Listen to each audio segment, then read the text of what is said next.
La folie du Nouvel An a commencé dans les marais. La télévision et toute la propagande sont passées en mode Olivier déchaîné.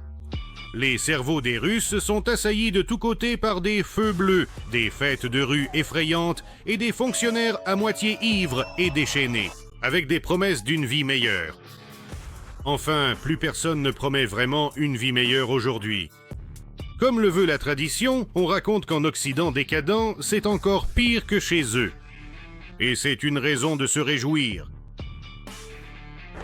Les lavements, les pipettes, les bouillottes, les comprimés, tout le reste est à payer séparément. Rien. Je ne comprends. La journaliste Chemida, la demi-litreuse Zakharova, la langue pâteuse, s'est mise à raconter qu'en Allemagne et en France, les gens sont devenus si pauvres qu'ils économisent sur l'électricité pour les guirlandes. Et qu'en général, là-bas, c'est le blackout du Nouvel An. Cela a immédiatement donné naissance à un nouveau mème sur Match à la picoleuse. Pendant ce temps, dans l'Union européenne, une vague d'économie commence, même sur l'illumination de Noël. Dans les villes d'Europe, ils sont obligés de renoncer à l'éclairage festif des rues. Il n'y en a pas. Il n'y a pas assez de moyens pour payer l'électricité. C'est vraiment une plongée de l'Union européenne dans l'obscurité, dans tous les sens du terme. Un certain Polycarpe est assis dans sa cuisine à Kostroma. Il sirote une soupe aigre devant la télé et se moque des pauvres Européens.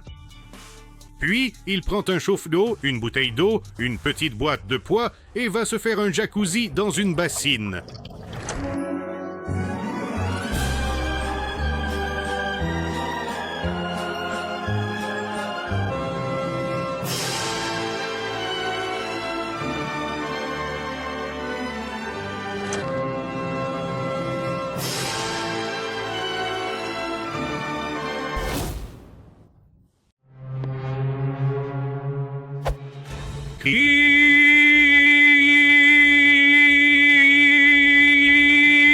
Après la guerre, les gyrophares bleus seront éléments du dossier devant le tribunal militaire, comme torture sophistiquée infligée à sa population.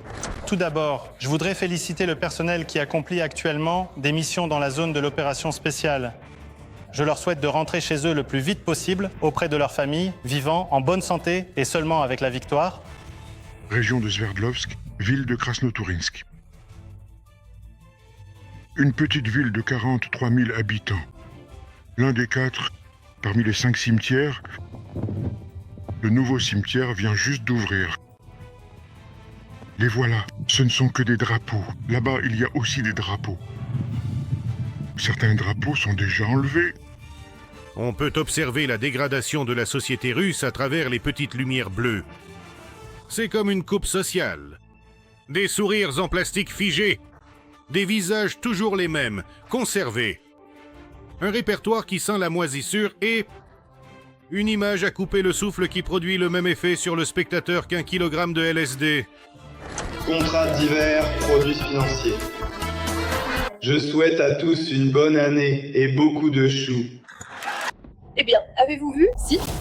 Il existe une légende selon laquelle certains artistes passent une année entière en animation suspendue dans les sous-sols du Kremlin. Et ce n'est que la veille du Nouvel An qu'elles sont sorties du tonneau, peintes et placées devant la caméra. Au cours de l'année écoulée, l'Occident a tenté de démanteler la Russie, sans même penser que, dans la structure du monde, la Russie est une pièce maîtresse. Oui, messieurs, que cela vous plaise ou non, la Russie s'étend. Eh bien, Père. En plus des feux bleus, il existe aussi un genre à part, les comédies musicales du Nouvel An. Autrefois, c'était un spectacle plutôt mignon avec de la musique rétro. Les gens pourraient se remémorer leur jeunesse et danser sur de la serdouchka en buvant de la vodka. Mais aujourd'hui, la comédie musicale du Nouvel An ressemble au spectacle de la haine de Soloviev. Pas même leur propre programme politique, mais des objectifs similaires. Voici l'oncle Pacha. Il est capitaine de navire. je ne suis qu'un parachutiste. 2000 ans. Cette année, la propagande a atteint le sein des fans soviétiques, Chourik et ses aventures. Ce n'est qu'à la veille du Nouvel An que les Russes commencèrent à penser que l'année avait été remplie de souffrances et d'échecs. Un flot de cercueils venant du front, la hausse des prix, l'augmentation des impôts, l'invasion des migrants, Dolina avec son propre système. Et l'année prochaine s'annonce encore pire.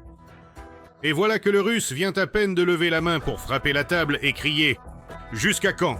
Et aussitôt, on lui met Chourik à la télévision. Alors, cet oiseau, je le prends comme ça. Pauvre petit oiseau, vraiment triste. Et l'âme russe fond, prête à de nouvelles souffrances et de nouveaux tourments pour un passé radieux. Parce que tout ce qu'ils ont eu de bon, c'était seulement dans le passé.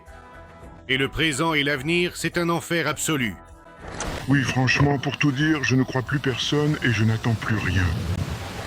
Le but de ces spectacles de lumière et de ces comédies musicales est de distraire les Russes de leur existence terrible et de les immerger dans une réalité parallèle, là où il n'y a pas de guerre, où il fait chaud et joyeux, et où les gens ne deviennent pas aveugles à cause de la vodka. Pourquoi s'embête-t-il à filmer ça chaque année? Tu peux juste découper de vieux épisodes, des trucs de ivrogne, ils ne devineront rien de toute façon. Avec La nouvelle année. Bonne Année.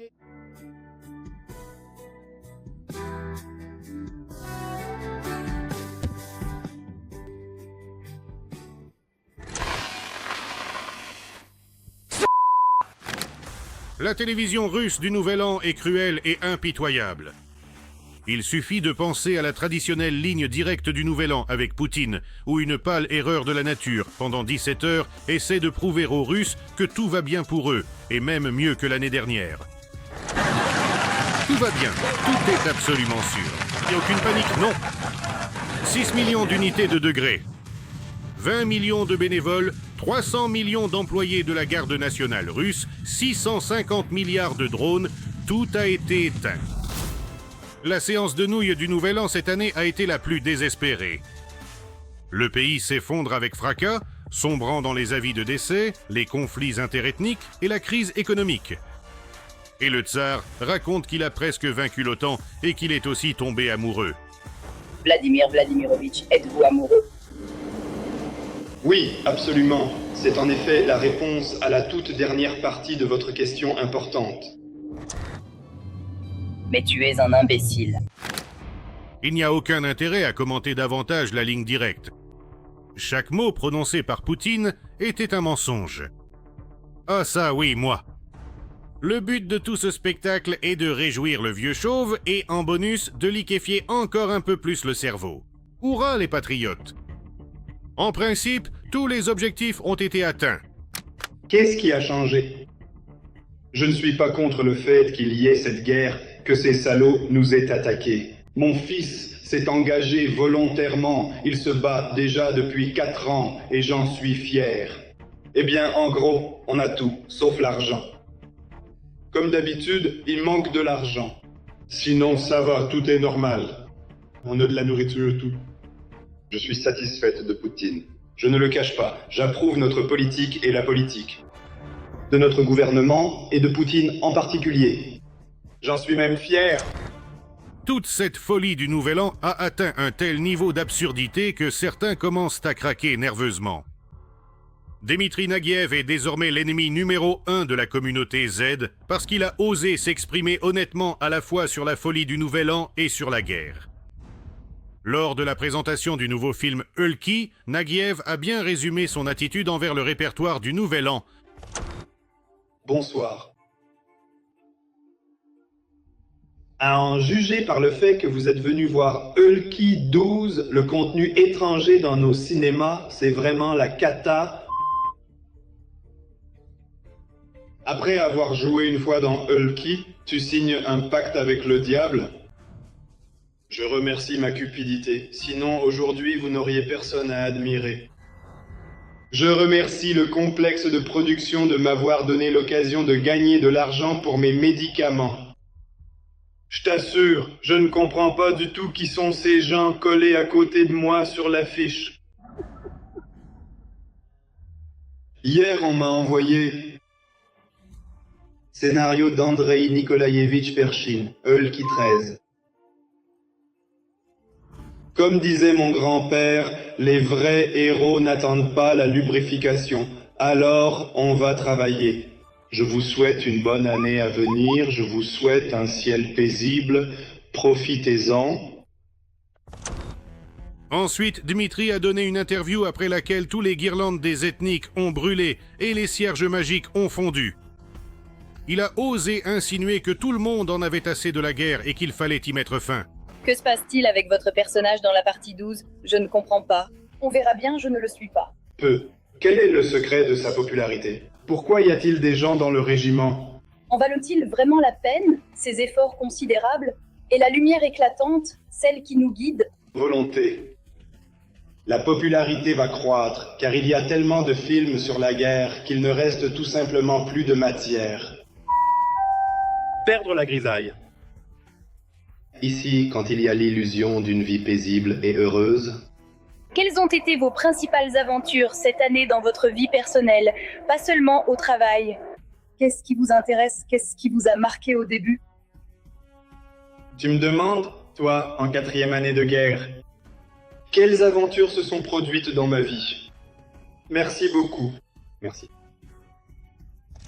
Hourra, les patriotes et les petites lumières bleues du Kremlin se sont immédiatement jetés sur l'acteur. Les menaces ont fusé et, comme c'est la coutume en Russie, les dénonciations aussi. Des députés entiers ont commencé à exiger que Naguiev soit déclaré agent étranger, ce qui, dans les marais, équivaut désormais à être un ennemi du peuple.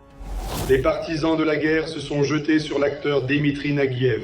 Naguiev est fatigué de la Russie et la Russie est fatiguée de lui, a écrit le canal Zeribar ou Ribar, qui compte près d'1 demi-million d'abonnés. Le canal 2 Major, qui a 1 200 000 abonnés, a accusé l'acteur d'être vénal. Je cite: « Il est parti, méprise le pays et le traite de médiocrité, mais dès qu'il y a budget sorti ou publicité, il est là. » Ce n'est pas pour rien que Naguiev a autrefois joué un commandant tchétchène dans le film Le Purgatoire, qui frappe les occupants russes à Grozny.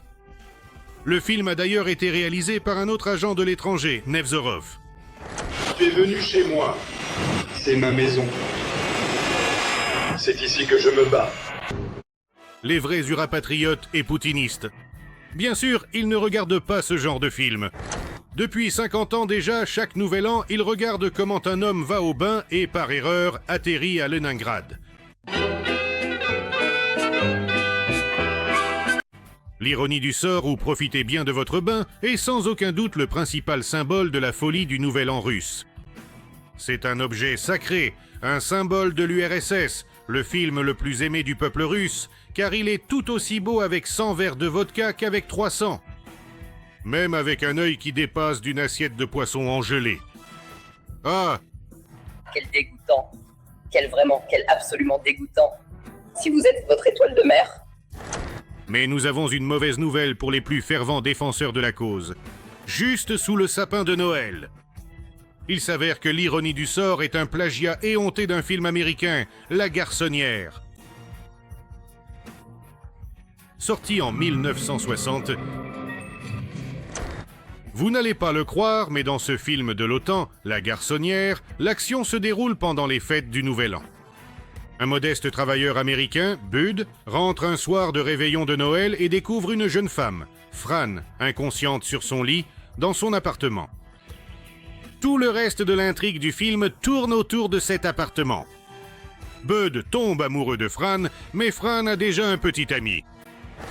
Oh, comme c'est pratique! Dans le film américain, on joue aussi de la guitare et on chante. La seule différence, c'est que la jeune américaine a pris des pilules, et c'est pour cela qu'elle a perdu connaissance. Mais pour les citoyens soviétiques, cela aurait été totalement étranger.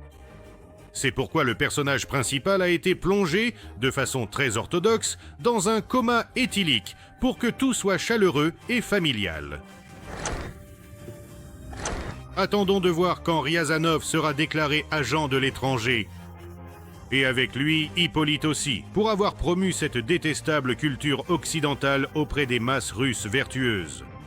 Il est difficile d'être un ultra-patriote dans un pays où il n'y a pas rien de vraiment à soi. Même pas de symbole du Nouvel An qui lui soit propre. Je tiens à rappeler que cette vidéo a été créée à des fins de divertissement et contient des éléments de satire et d'ironie. Tous les faits et événements sont présentés de manière hyperbolique ou exagérée afin de transmettre un effet comique ou dramatique. Nous n'avons pas pour but d'induire en erreur, mais simplement de mettre l'accent sur l'humour. Merci de le prendre avec le sourire.